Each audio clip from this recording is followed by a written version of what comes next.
Hi friends, எல்லாருக்கும் வணக்கம். December மாதம் நடப்பு நிகழ்வு பார்க்குறோம். ஸோ அந்த வருஷம் வந்து 3ஆம் தேதி 4ஆம் தேதிக்குள்ளே நடப்பு நிகழ்வு பார்ப்போம்.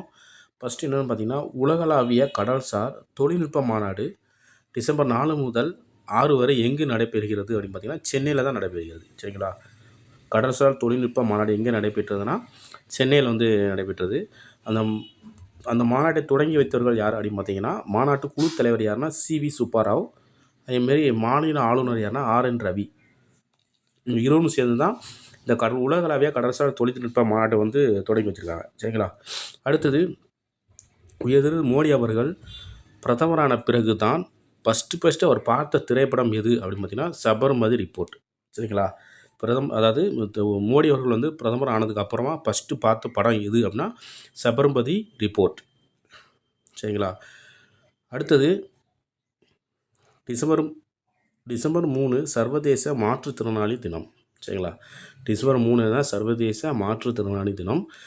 அதேமாரி இதில் என்ன சொல்லிட்டுங்கன்னா, 2014 உடல் ஊனமுற்றோர் என்பதற்கு பதில் மாற்றுத்திறனாளி என்ற வார்த்தை அறிமுகம். யாருன்னா பிரதமர் மோடி. சரிங்களா? 2014 வந்து உடல் ஊனமுற்றோர் தான் அப்படின்னு நம்ம சொல்லிட்டு வந்தோம். அதை வந்து மாற்றிட்டு மாற்றுத்திறனாளி அப்படிங்கிற வார்த்தையை அறிமுகம் செஞ்சவர் யாருன்னா பிரதமர் மோடி. சரிங்களா?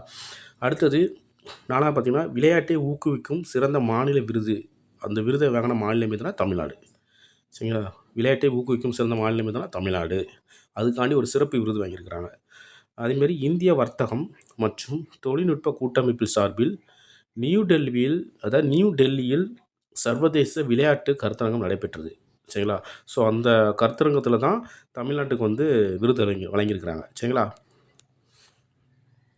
அடுத்தது 5வது கொஷின்.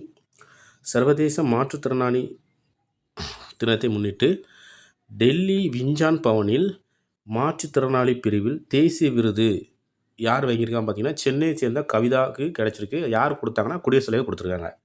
சரிங்களா? தேசிய விருது யார் வாங்கியிருக்காங்கன்னா, கவிதா வாங்கியிருக்காங்க. அவங்க வந்து சென்னையை சேர்ந்தவர்கள். எதுக்காண்டி கொடுத்துருக்காங்கன்னா, மாற்றுத்திறனாளி பிரிவுக்காண்டி அவங்க கொடுத்துருக்குறாங்க. சரிங்களா? அடுத்தது நாட்டிலேயே முதல் முறையாக தமிழகத்தில் சிறைவாசிகள் உறவினரிடம் வீடியோ கால் பேச வசதி. சரிங்களா? அதாவது சிறைவாசிகள் வந்து உறவினரிடம் வீடியோ கால் மூலமாக பேசலாம் அப்படிங்கிற ஒரு திட்டத்தை வந்து யார் கொண்டு வந்தால் ஃபஸ்ட்டு பார்த்தீங்கன்னா, தமிழகம் தான் கொண்டு வந்திருக்காங்க. இதில் வந்து ஒரு மாதத்தில் 10 முறை பேசிக்கலாம்.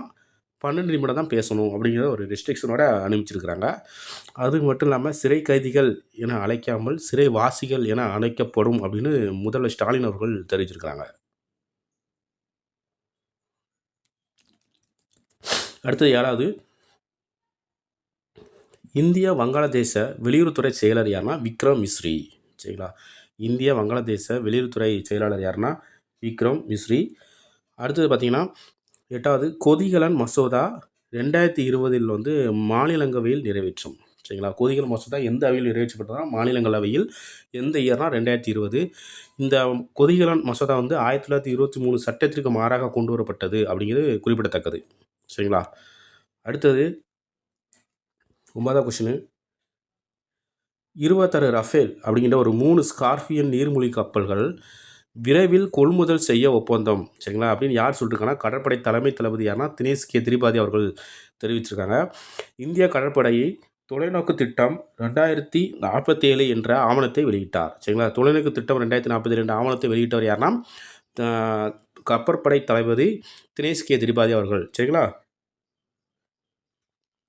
அடுத்து 10வது, நாட்டின் பொருளாதார வளர்ச்சி வந்து 6.5% முதல் 7% வரை உயரும் அப்படின்னு யார் சொல்லியிருக்காங்கன்னா, தலைமை பொருளாதார ஆலோசகர் அனந்த நாகேஸ்வரன் அவர்கள் தெரிவித்திருக்காங்க. சரிங்களா? நாட்டின் பொருளாதார வளர்ச்சி எவ்வளோனா 6.5லேருந்து 7% உயரும் அப்படின்னு அனந்த நாகேஸ்வரன். இவர் யாருன்னா தலைமை பொருளாதார ஆலோசகர். சரிங்களா? ஸோ அவ்வளோதான். இதோட இந்த கரண்ட் நியூஸ் முடிஞ்சுச்சு. தேங்க்யூ.